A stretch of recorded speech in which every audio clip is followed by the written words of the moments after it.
I need you to follow your dreams. I need you to take those inspirational ideas, those desires, those dreams, and I want you to do something with them. And I want you to stop killing your dreams, and I want you to take action on them. Here's why. Most people that have dreams have decided that they're not worth pursuing. They have discarded them, they have let them go, they have given all kinds of reasons why they themselves or the world will not want to see those dreams come to reality. And that's really unfortunate because the whole purpose and reason and why in which they had the dream and the desire in the first place that's been deep-seated in them for so long was to bring it out in the world. But they're going to believe in their logical mind that's going to tell them and overwrite their deep-seated, soul, gut-wrenching desires.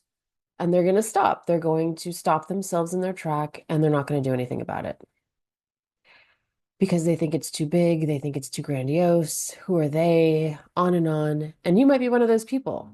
You might be one of those people that might have randomly clicked on this video.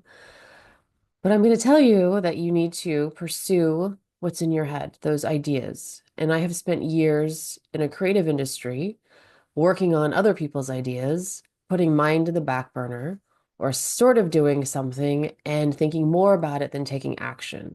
And that didn't lead to very much until I flipped that and I decided to just go with that intuitive intuition in certain projects in certain areas where I knew there was more resistance than not. And I take more action, I took more action, and it kept building momentum in ways that I know inherently happens. But sometimes when it's your own personal projects or when your self is on the line, your identity, your ego, whatever it is, we tend to him and haw and we hesitate and we hold ourselves back. But if you have an idea, something that you wanted to create in the world, something that would be of value to you, that you think has value, that you think has some interest, if you it holds your interest, most likely it's going to hold the interest for somebody else. It's your responsibility to actually do something about it because you were given some idea, you were given some desire, you were given some big interest that you can sit and look at or think about for hours on end. Time passes by, you can nerd out on this topic, and you're hiding it. And there could be some really valuable information or insights that you bring to the table that are very common for you that others might need. You may have some cool ideas that need to be explored out on paper, on some kind of material out in the world, and then be put somewhere or have in hand at some point in the future so that somebody that you might come in contact with or know of or hear of might need that thing or like that thing or want to engage with that thing, buy that thing. I just know that so many people lose hope. I know so many people that lose their dreams. They toss them aside because they just assume they're never going to be able to make it happen. So if we think about all the people in the world, there's a little over 8 billion, and maybe half of them have a dream that they'll actually pursue, a third. How many people will actually pursue the dreams that they have? What would you pick out? What would you focus on if you had a certain amount of time, if you had a day, if you had this next coming year, if you had a couple months, if you had some downtime, if you had 1 hour every week, what would you do with your time? What could you spend your time kind of focusing on, looking at, and pursuing that is just something that makes you feel really great, that makes you feel excited and enthralled with something else? Not every creative project or pursuit, or even just being creative in life, has to turn into an actual job, has to turn into a life purpose. You can create for the mere pleasure of creating. It could be anything. You could be building, designing, putting something together. They're projects, they're hobbies, really, that can turn into something, that can turn into anything. They can be collections, they could be little things, they could be masterpieces. But unless you understand the value of the dream itself, of the desire itself, you're never going to give it the time or the space that it needs. So it's really important that by putting them down, you open up a channel and you get more ideas that come out of that. You're going to be more and more creative. It's this never-ending, blissful fountain of youth that comes through you because you're allowing yourself to be in a flow of nature and a flow that is all in alignment. When you have inspiration inside of you and you are allowing that to come through and let it move your body, your physical body, and put you in motion, you're now in communion with spirit. You're in a godlike existence because you're being animated by something that came from another place to bring insight into you. When we get those aha moments and that spark of inspiration, that's those sparks of ideas, they're coming from somewhere. Now we can have science tell us that there's like neurological synapses in the brain that connect, and maybe there's a pattern that clicks. There's that as well. But then there's just something that kind of lights up the brain that they've also studied that just kind of comes from nowhere. And those little pieces, those bits that stick with us, that hold us, that keep our attention for months, years, even a decade, has a lot of meaning and holds a lot for us. So it is important that we allow it the reverence and the space to be in the world. This is why I believe we're all here. That the real purpose is that we get to explore our creative expression as freely as possible. That's all we've ever really invented and built. Everything is so that we have more freedom, we have more abilities, we are more open. The Gutenberg press was something of astronomical advances in sharing ideas and allowing communication to spread all over the world. And now we have the internet, and now we have ways that we can talk to each other. And it's so important that we take that opportunity and do with it what we want. We are able to create our own experience and existence of reality by how we want to look through the world that we live in. And by doing that, we also have the ability to create how you dress yourself, how you live, how you position your place in the world. You may not have liked where you started, but you have opportunities and abilities to shift and move to some degree.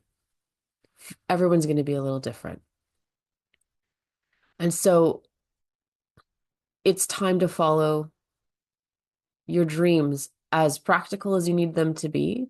Little steps, one at a time. You do not have to change your entire life to go and satisfy the desires that you have.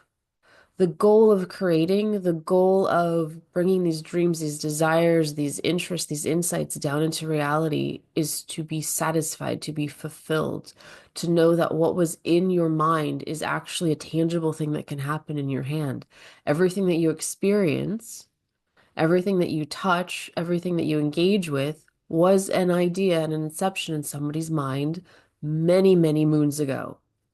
And over time, they were able to put it down on paper, get it produced, get it out in the marketplace, get it into your hands. Some way, shape, or form. No different than what you can do.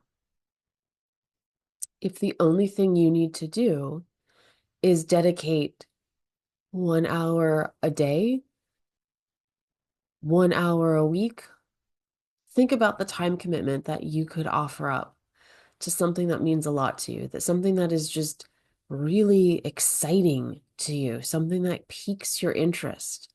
Allow yourself the space to do the thing. Take the pressure off, take any judgment of yourself or what anyone else is going to think. It's too soon for that. You can't judge something before it's been born. You would never judge a child in a womb before it's been born. What would you judge? You wouldn't be able to judge any of it. Typically, you wouldn't judge. You wouldn't judge a cake before you take it out of the oven. You're not going to judge an unbaked cake. You're not going to put pressure on an unbaked cake to be a cake when it's not there yet. We have to understand that the ideas that we have inside of us, there are these seeds that are just these electrical thoughts that need to be actually put into matter and materialized. And then once you put it down, then you can start looking at it and then you can start editing it, tweaking it, allowing it to take its own form and shape, having collaborators come in, whatever it is that you desire in your creative endeavors. But the goal is that you're allowing the space for them to at least play, at least roam around and be in a space without it being killed before you even let it through the door. You wouldn't have them in the first place. You have unique dreams and desires and wants and needs that are unique to you.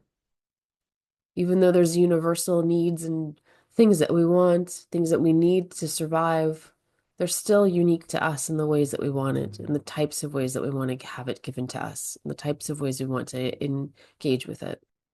Follow your dreams, follow your desires, follow your intuitive nudges, follow your insights, because most people won't.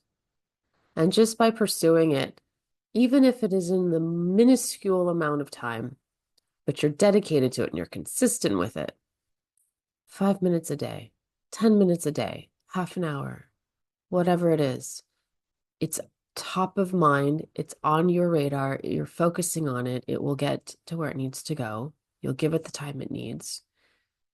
It's because most people won't do it. Most people won't, they won't even try. They won't even attempt to carve out space in time because they don't even think it's possible.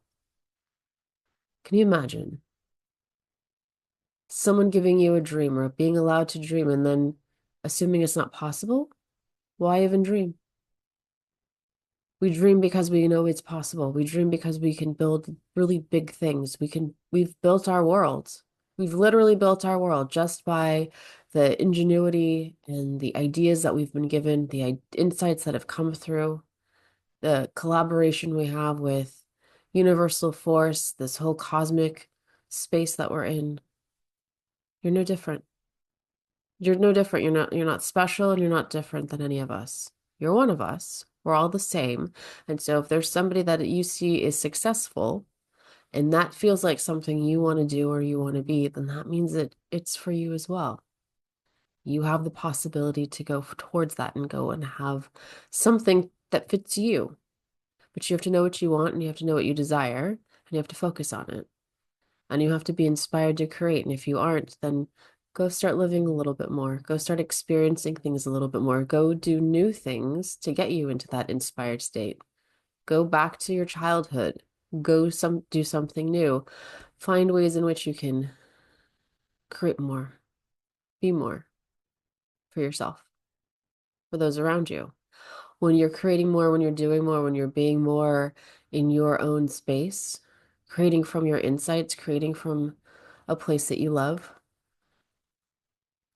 it has a ripple effect. You shift, your energy shifts, your vibration shifts, you're a kinder person, you're more engaged, your eyes are lit up, shining, you're a pleasure to be around, you smell good, you look good, and everybody likes you because you're in a good place, because you are standing in the creator position, you're standing in the creator role, and that's exactly where you need to be at all times. The magic starts to happen. So, let your dreams live. Bring them out into the world. You have them for a reason, and you need to share them with the rest of us. Get going. I love you all. Thank you all for being here, and I'll see you in the next one. Take care.